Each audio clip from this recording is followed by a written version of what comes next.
Nadakpan paagi sa warrant of arrest sa kaso nga rape with homicide sanday Rahel Lacorte, 29 anyos ang sitio Diniwid, Barangay Balabag, kag Ronald Saron, 38 anyos ang Barangay Yapak sa Boracay Island, Malay, Aklan.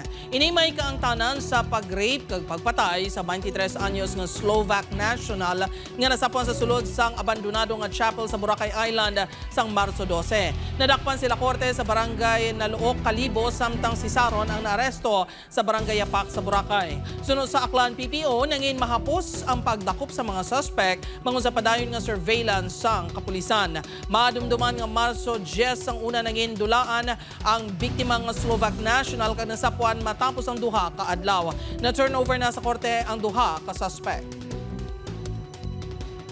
Ay meron pong nilabas na warrant of arrest ang Regional Trial Court Branch 9 ng Kalibo, Aklan. Noong October 20 po, successfully po na-arrest ang dalawang suspects.